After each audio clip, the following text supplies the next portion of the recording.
risen above all others, speaks to the multitudes. They have waited for him. They believe in him. They expect he will heal the world's ills. Some say he is the Messiah, finally returned. But this man is not a savior. He is the King of Terror who will usher in the end of everything.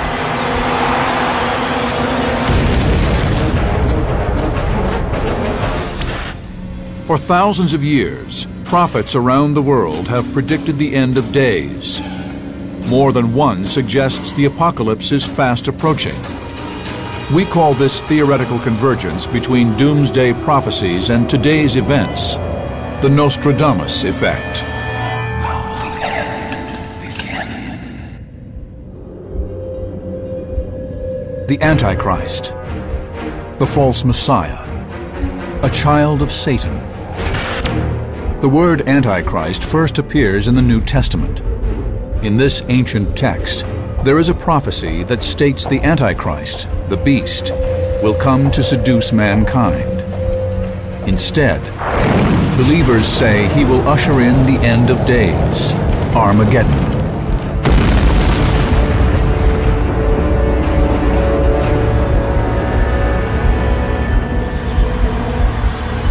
The Antichrist is a man who receives the power of Satan. The Antichrist, of course, represents the devil on earth. He is a false Messiah. That's exactly what he is. We will examine the theory that the Antichrist is already among us. Who is the Antichrist? Who predicted his arrival? If prophecies are to be believed, do they connect to more than one warning about such a figure? And are they linked to events in our own time, in a web of convergence? We will neither refute nor endorse these theories, merely present the evidence. The word Antichrist has its origins in religion, combining the Greek anti, instead of or in place of, with Christ or Christos, the Anointed. What it refers to is a period in the early church when various groups were starting to split off, each of them understanding Christ's teachings in their own unique way, and each of them denouncing all the others as heretical. So from the point of view of any one of these groups, everybody else was an antichrist. Other religions have their own malevolent figures, but only the religions in the Judaic tradition have an Antichrist. The term Antichrist is literally only alluded to really in Islam besides Judaism and Christianity. And they have their imposter Messiah. And he will come on the scene in the last days, much like the Antichrist in the Bible will come on the scene in the last days. In Islam, he is called Masih ad-Dajjal, or the impostor. Some biblical interpreters believe that just as Jesus is the Son of God, the Antichrist is considered the son of Satan. In spirituality, the enemy of Christ himself is the Antichrist. Even as God the Father sent Jesus Christ the Son, theoretically, Satan himself will send this man on the planet to be the enemy of all that is good. One of the earliest of the biblical Antichrist prophecies comes from the New Testament, in the book of Revelation. It describes the Antichrist's arrival in the world. Let him that hath understanding count the number of the beast, for it is the number of a man, and his number is 666.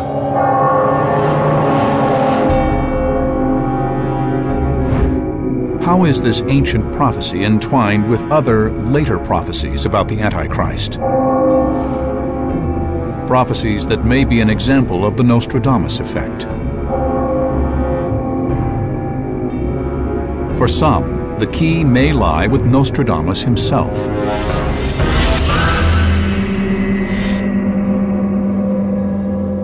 Nostradamus was a messenger of the divine plan. He would have been interested in the Antichrist because he would want the human race to know what they were facing in the future, specifically toward the end times.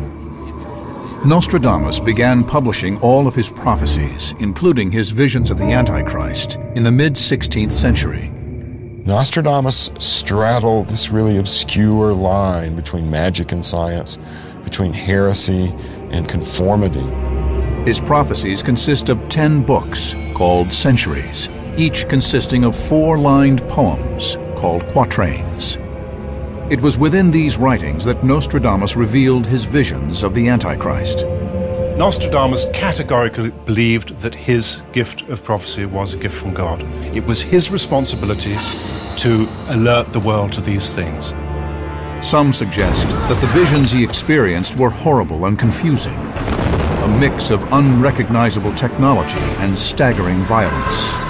Try to imagine what it would be like if you had an ability to open a window to 500 years ahead into the future, and you saw fantastic things that went against everything you believed. What would you do with that? He attempted to describe them in his writings. One who the infernal gods of Hannibal will cause to be reborn, terror to all mankind. Nostradamus dedicated a number of quatrains to Antichrist prophecy. Followers of his quatrains confirmed that Nostradamus did not see just one Antichrist. He saw 3 Antichrists, each appearing in his own time, each worse than the last.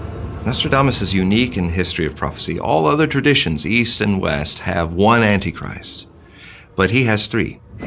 Experts say Nostradamus wrote of 2 Antichrists that have since come and gone, leaving unparalleled destruction and bloodshed in their wake. Many insist that the final part of this prophecy has yet to come true. They suggest that the 3rd false prophet may be destined to wreak havoc in our own time, and that he may be among us right now. Some believe that the key to unlocking the mystery of the 3rd Antichrist may be found in the identities of the first 2, and that clues revealing who they are could be found in Nostradamus's quatrains. An emperor will be born near Italy. He will cost his empire very dearly. In this quatrain, it is suggested that Nostradamus prophesied the first Antichrist. Nostradamus predicts this destructive leader will come from southern Europe to plague his own people. Napoleon was born near Italy. He did bring his empire to ruin. In that quatrain, we have a story of a ruler who brought about disaster. Is Napoleon the leader Nostradamus envisioned? Century 1, quatrain 60 would seem to be a pretty good dead-on prediction, as close as Nostradamus comes to an identifiable prophecy which came true in a way that we can recognize. The second Antichrist is even worse. Nostradamus writes that he too is European and possesses unprecedented powers of persuasion. From the very depths of the west of Europe, a young child will be born of poor people. He who by his tongue will seduce a great troop. Hitler was famous for his oratory, for leading a nation astray with his oratorical gift. Once again, Nostradamus's prophecy seems to converge with an actual historical figure, one born centuries later, a man who very nearly conquered the world. Many believe that if Nostradamus successfully predicted the appearance of Napoleon and Hitler, his prophecy of the 3rd Antichrist is also likely to come true.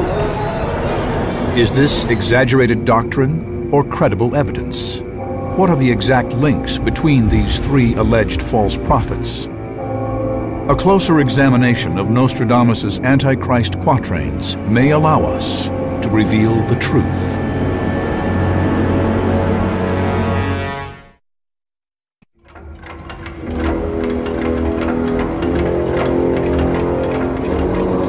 Nearly 500 years ago, history's famed prophet Nostradamus predicted the arrival of 3 antichrists, each building on the power of the last. Some believe the 3rd and most dangerous Antichrist may be among us now. things tend to go in threes. In the esoteric world, we call it the law of threes. So the basic idea was that there would be three people that would together, if you looked at the broad range of their history, completely change civilization. Will an investigation of various threads of evidence help us judge the accuracy of the belief that the third Antichrist will appear in our lifetime? Most people already are looking for somebody to lead the world to a global peace, to solve these great crises that we have throughout the world. The Antichrist will be that savior. What clues are embedded in the quatrains of Nostradamus? Hints to help us identify the third and worst Antichrist. He warned, "At once one will see vengeance, 100 powers, thirst, famine." Some suggest that this is a vision Nostradamus had of our current time, and that it proves the Antichrist is in our midst. In using the word vengeance, is he pointing to our current wars in Iraq, Afghanistan, the Far East, in our own inner cities? Could the seer's reference to thirst and famine describe the starvation that exists today in drought and poverty-stricken villages? Nostradamus' genius may not have been as a seer or a prophet, but as a surrealist poet. His verses are broken, they're hard to understand, and they seem to speak to certain levels of the human mind that aren't always that easy to approach. 1555, Provence, France. Nostradamus sits in his secluded study. He appears to embark on a psychic journey in search of answers.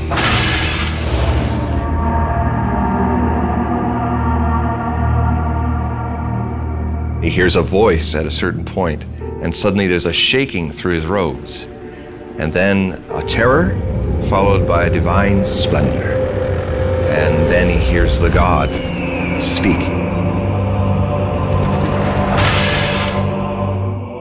Is Nostradamus really seeing the future?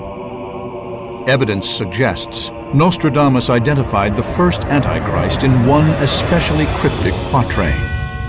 "Paul, nay, Oleron, will be more of fire than blood." Many believe this is Nostradamus's first Antichrist prophecy. He wrote it in 1555. Paul, nay, Oleron are three towns in southwest France. The fact that the first three words are in bold font, uppercase. It's like, nudge, nudge, nudge, I'm saying something here that you should look a second time at. For those who see prophecy in his work, Nostradamus is trying in this quatrain to reveal the identity of the first Antichrist by placing him in France. When you rearrange the letters of these three small towns, they spell out Napoleon Roy, Napoleon the King. The Y spelled R-O-Y in the Old French for R-O-I. Napoleon Bonaparte, one of history's most notorious tyrants. Is this quatrain proof that the Emperor of France was the first Antichrist prophesied? Did Nostradamus see Napoleon's arrival on the world stage 233 years before he came to power? "An emperor will be born near Italy. He will cost his empire very dearly." Born in Corsica, about 30 miles from Italy, Napoleon proclaimed himself Emperor of France in 1799. He presented himself as a champion and savior of his people. Historians see Napoleon as a hero, a savior of France, during a time that France was economically suppressed, during a time when France needed a savior. He came as a false messiah, one who dominated the entire population and even crowned himself. People that follow him create evil. In other words, he influences people. According to Nostradamus, the ability to appear as a savior and seduce entire populations is characteristic of the Antichrist. But for interpreters of the prophecies, additional clues point to Napoleon as the first Antichrist. including Nostradamus' veiled warning to a Catholic pope of approaching danger. Roman Pontiff, beware of approaching. Out of the city which the two rivers water, in that place you will come to spit your blood. In fact, Napoleon held Pope Pius VI prisoner in the town of Valence, where he later died vomiting blood in the month of August. Valence can be found at the confluence of two rivers. Followers of the famed seer say even Napoleon's contemporaries saw the likeness of the emperor in the writings of Nostradamus. Various prophecies in Nostradamus' verses were even applied to him in Napoleon's own time. One, for example, bearing a name which no French king passed on to him. That is to say, no one else was named Napoleon in the French monarchy, and he wasn't part of the old Bourbon ruling family. More fearsome than a thunderbolt, tremble will Italy, Spain, and England, all of whom Napoleon either invaded or fought with. So this kind of prophecy has been very easily applied to Napoleon. But it is believed that perhaps the level of havoc and bloodshed committed in Napoleon's name has most aptly branded him Antichrist. Nostradamus seems clear that the supposed first Antichrist, too, will be soaked in blood. That he is less a prince than a butcher. Certainly Napoleon was responsible for the deaths of many people. When he invaded Russia in 1812, his army starting out was 600,000 men. When he went back defeated, it was 18,000. He is the first Antichrist because one of the things they all share is a great shedding of blood. And that was the first big modern shedding of blood from Napoleon. Responsible one way or another for 3.5 million deaths, likely more than any other single human being before him, many conclude that Napoleon does fit the description of the first Antichrist. The quatrains further state, "But the French nation will fear the hour, north wind, the army having pushed too far." Even his wintry defeat after pushing too far into Russia, the north wind, seems to be echoed in Nostradamus' quatrains. Did Napoleon himself believe he was the first Antichrist Nostradamus prophesied? Evidence suggests the emperor was drawn to his writings. Napoleon traveled with a collection of Nostradamus' prophecies on his bedside table. Unfortunately, they were forgeries. At the turn of the 19th century, Napoleon ordered a genocide in France's colony in Haiti. His troops slaughtered as many as 100,000 slaves, gassing some of them with sulfur dioxide in the holds of French ships. A preview of genocide to come? Experts on Nostradamus' Antichrist prophecy believe Napoleon's actions created the conditions for a second and third Antichrist to follow, each who would ravage mankind, just as Nostradamus prophesied. If you did not have a Napoleon Bonaparte, you would not have had the steps which would have led to a unification of Germany later in the 19th century, which led to the second Antichrist, which created the modern world that created the atmosphere for the oncoming and third and final Antichrist. There is no doubt that Napoleon's trail of misery and destruction marks him as one of history's monsters, and if prophecy is to be believed, he is more. Perhaps the first Antichrist foretold by Nostradamus. Are there really multiple links between Nostradamus and Napoleon Bonaparte? And are they more than coincidence? How strong is the connection between Napoleon and our second alleged Antichrist, Adolf Hitler? Is it possible that these connections will lead us to identify the third Antichrist?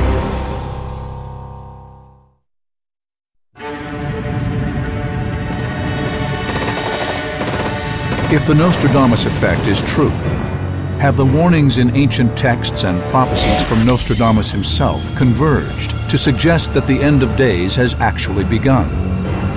What, if any, would be the signs of Armageddon? I will take the Israelites out of the nations where they have gone. I will gather them from all around and bring them back into their own land. God said throughout the Old Testament that in the last days, I will draw my people from the four corners of the earth back to the land of their forefathers, Palestine. That literally opened the curtain for the Antichrist to come on the scene.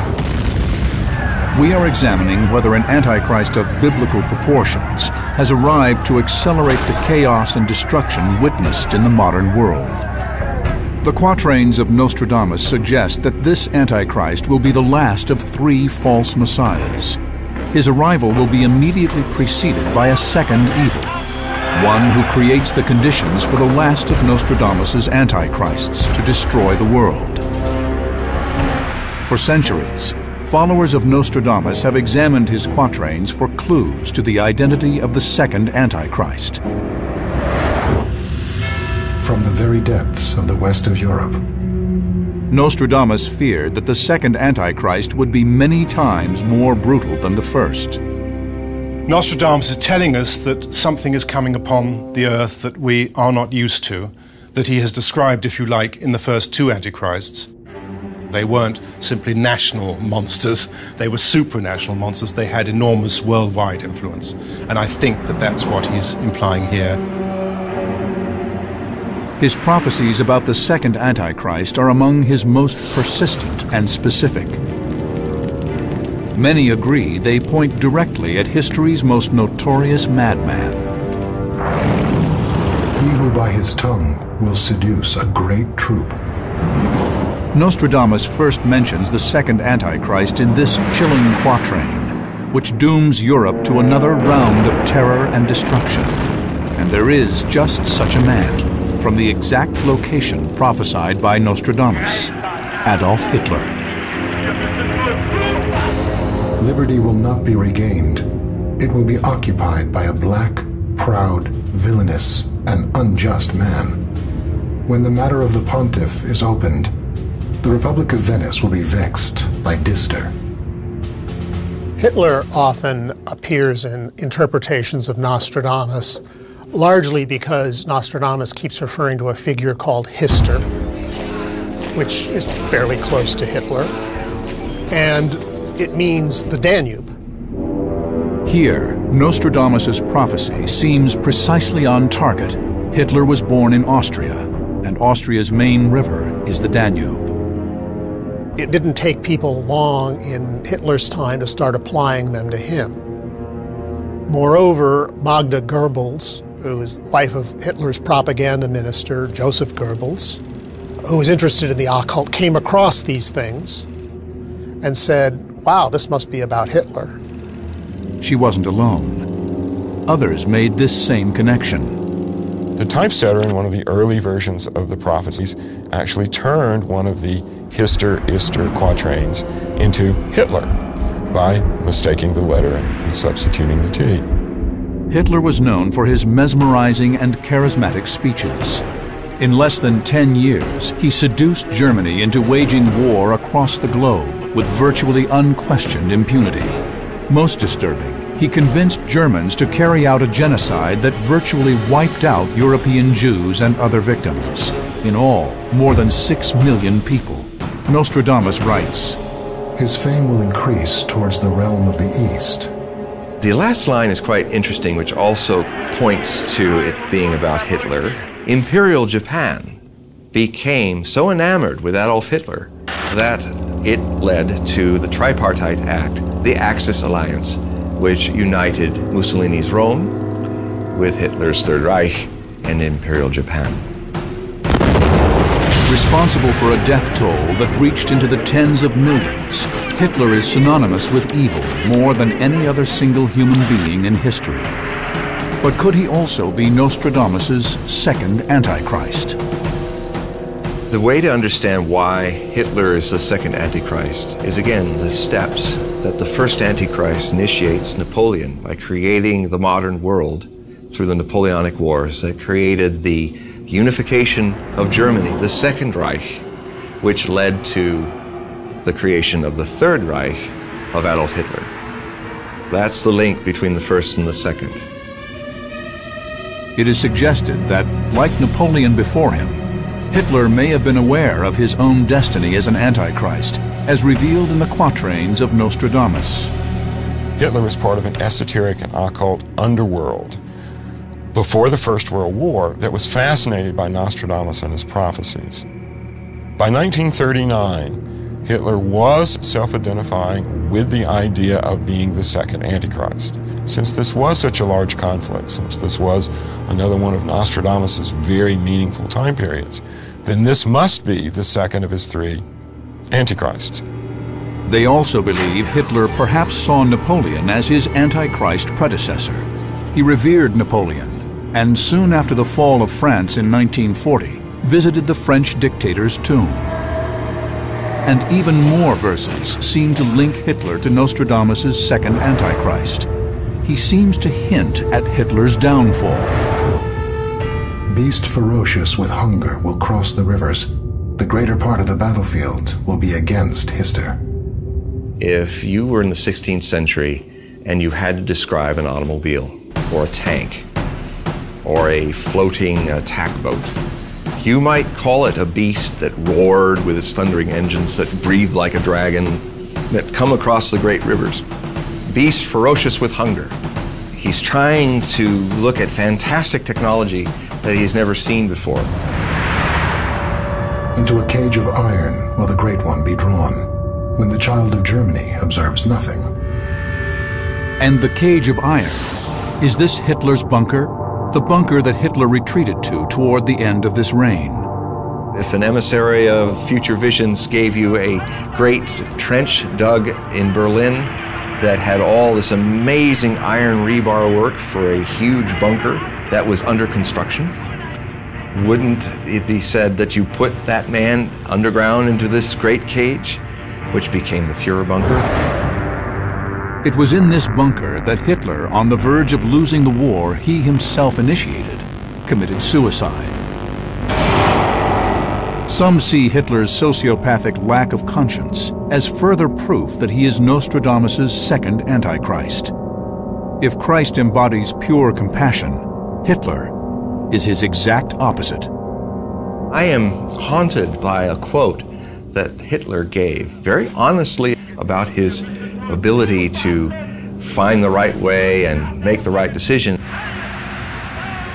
I follow my path with the complete confidence and certainty of a sleepwalker.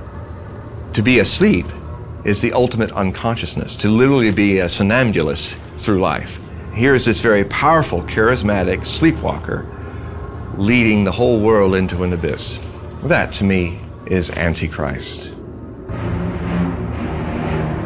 According to believers, the Nostradamus Effect may be overwhelming our modern world.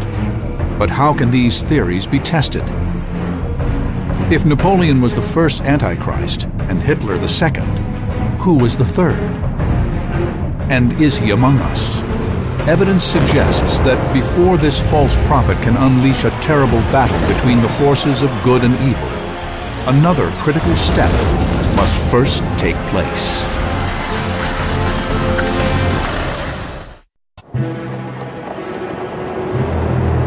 The prophecies of Nostradamus suggest that a third false Messiah, a new Antichrist, may arrive in our lifetime. Some believe his predictions are foreshadowed by the book of Revelation. This biblical text purports that a so-called Savior will set the conditions for Armageddon. From where do believers suspect this third Antichrist will emerge? Will it be in the turbulent Middle East, Iraq, Iran? Or might he appear from desperate regions within Africa? Some say he will perhaps emerge from within a superpower government, such as the United States. I believe that the world is already preparing for him coming on the scene. What clues in the quatrains of Nostradamus provide solid leads to identify the third Antichrist? The one he wanted to warn our time about was the third one, because he was the worst of all of them, because he would learn from the mistakes made by Hitler. This way he would know which way to go. And he's a very dangerous man, very powerful and very dangerous. But there's a strange and unexpected twist. Some believe this most horrible of Nostradamus' antichrists will be heralded by evil forerunners, extremely dangerous men who will signal his arrival. Nostradamus seems to suggest as much in this obscure quatrain. The chief of London through the realm of America, the Isle of Scotland will be tried by frost. King and Reb will face an antichrist so false that he will place them in the conflict altogether. Are the followers of Nostradamus suggesting that some of today's most savage leaders, who have targeted the United States and Western Europe with their terrorist attacks, may be trusty lieutenants of this third Antichrist? Are they actually clearing the way for the third Antichrist's arrival? He saw at least 7 rulers that would come to power before the time of the Antichrist. Some believe Saddam Hussein was one of these forerunners. They say it was written in the stars and interpreted by Nostradamus himself, who predicted, "At once one will see vengeance, 100 powers, thirst, famine, when the comet will pass." Saddam Hussein died and was hung. And on that very night before his death, a little smudge in the sky called Comet McNaught became visible. Comet McNaught, in the next 2 weeks, became the brightest comet in 60 years. Although Nostradamus experts suggest Saddam himself was the third Antichrist, others disagree. They argue that, unlike Napoleon and Hitler, as the supposed first 2 Antichrists, Hussein lacked their vast power.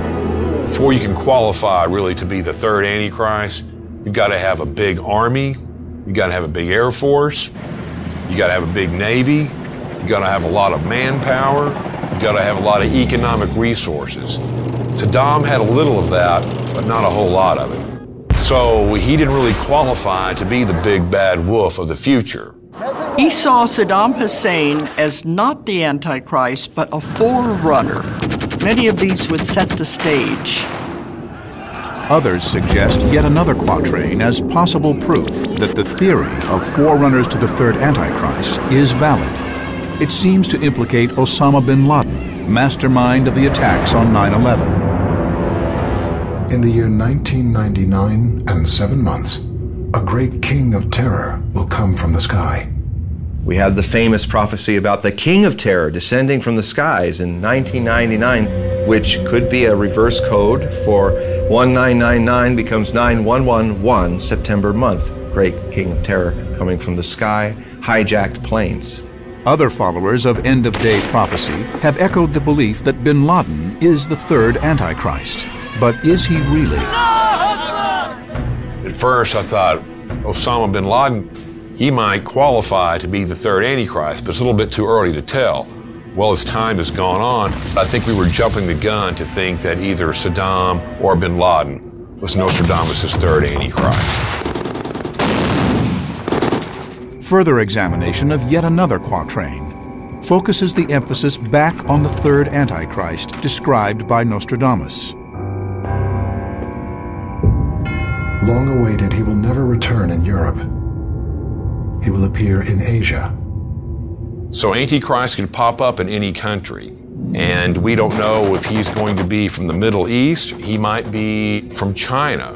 We don't know. He says that he will rise above all the kings in the Orient. The Ayatollah Khomeini, Muammar Gaddafi, Kim Jong-il, with so many possible forerunners having come from the Middle and Far East, some interpreters believe it is no coincidence that the search for the Antichrist is now focused in such unstable regions. In the Middle East, some faithful see the return of the Jewish people to Israel as further fulfillment of biblical prophecy, and further evidence the end times and the Antichrist are here today. Primarily in 1917, Britain took control of Palestine. In the Balfour Declaration, they invited Jews from all over the world back to Israel. That began, in some Bible scholars' opinion, the last days as we know it today. For other scholars, this hunt for the Antichrist conveniently pits one religion against another. It's so interesting that we as humans love to have an enemy. And throughout the ages, we have always wanted to focus either on a whole people group, on a society that we can have as our enemy. But what does Nostradamus say? If the evil forerunners to the third Antichrist have come and gone, what happens now? The enduring mystery of his quatrains has allowed multiple interpretations over the centuries on the details of the third Antichrist's appearance. Who do his followers actually believe may be this third and final false savior?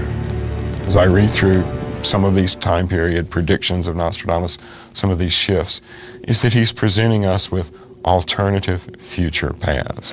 If we make a choice in this decade, then it's going to result in these events further down the line. If we respond to those events negatively, then this is going to happen. If we respond positively, then maybe we can change things. Today, believers see signs everywhere of global destruction. To them, this may confirm that the third Antichrist is among us. If we accept these theories as fact, who is he finally? And how far along is he in his timeline of destruction?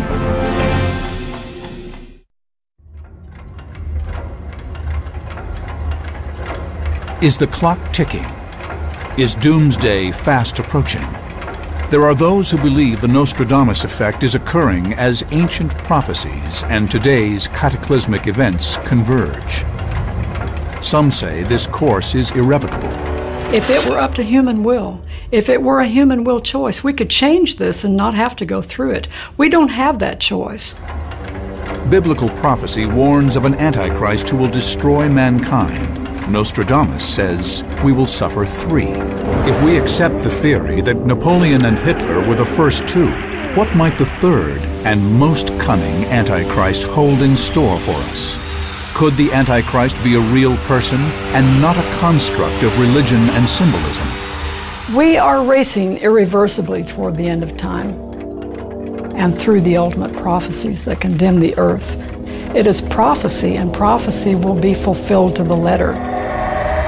Nostradamus' prophecies suggest the third Antichrist may have powers that far exceed the other 2. Stained with mass murder and adultery, this great enemy of humanity will be worse than any man before him, in steel, fire, water, bloody and monstrous. So the question becomes, are any real leaders today actual candidates who meet the criteria identified in these prophecies? Critics point out that just about every world leader has been accused of fitting the profile of Antichrist at one time or another, according to who is or is not popular at any given time. This individual changes with the generations, practically with the decades. In the 1970s, it was common, or at least done, to identify possibly someone like Henry Kissinger. And the list of unlikely candidates goes on. Still, some cite a mysterious name, Mabus. It appears in another one of Nostradamus' quatrains. Mabus will soon die, then will come a horrible undoing of people and animals. Some believe Mabus is the name Nostradamus has assigned to the third Antichrist. Could Mabus be a coded reference? 2 presidents have been linked to the name Mabus by extreme adherents of prophecy. The first is the 43rd President of the United States, George W. Bush. Even non-believers of this theory can explain the connection. You follow the rule of everything in lowercase letters. The GW becomes AM because you can turn them upside down. Swivel them, and you have Ma Bush. Drop the redundant letter, you have Mabus. Although this seems to implicate George W. Bush as a candidate for the third Antichrist, scholars dismiss that suggestion, especially since his transition out of power is credited as being orderly. But what about President number 44? More recently, there was a mayor in Georgia who got into trouble for circulating an email asking if Barack Obama was the Antichrist. So the Antichrist is a very fluid concept that can adapt to your needs. In fact, Nostradamus himself seems to definitively say that no recent U.S. president fits the bill. The third Antichrist very soon annihilated. 27 years his bloody war will last. This prophecy suggests a long-lasting worldwide war will follow the third Antichrist's death. Could the third Antichrist have already come and gone? The Bible points to a series of cataclysms that may coincide with the aftermath of the third Antichrist. The book of Revelation states, "There was a great earthquake, and the sun became black as sackcloth made of hair, and the whole moon became like blood, and the stars fell from the sky to the earth." Many say the natural and unnatural disasters that now plague the earth indicate we are at a tipping point. But are we really closer to the end than ever before? The prophets are trying to tell us about climate change, about famine, about a figure in the Middle East that we need to recognize before he starts a 27-year war. These are the things that the prophets like Nostradamus are trying to make us see and change. If we accept the theories by adherents of prophecy that we may be on the path to Armageddon, might we have time to influence those events? Are the multiple quatrains of Nostradamus hard evidence that the third Antichrist is among us? The final line, he talks about one of the ugliest visions that I've ever seen. The heretics dead, captives exiled, blood-soaked human bodies. Is he talking about hemorrhagic fever when he talks about blood-soaked human bodies, which is also something that certain biological agents do? And a reddened, icy hail covering the earth. Does he mean a red and icy hail from some kind of nuclear discharge that creates a modest nuclear winter? Little rain, warm wind, wars, incursions. The pestilences, those kinds of things are just getting closer together, and then they're escalating. A horrible undoing of people and animals. I think Nostradamus in his prophecies often shows a fascination and a horror. He uses the word horrible a lot in looking at the more negative possibilities of the future. It is fact that multiple crises worldwide have deepened.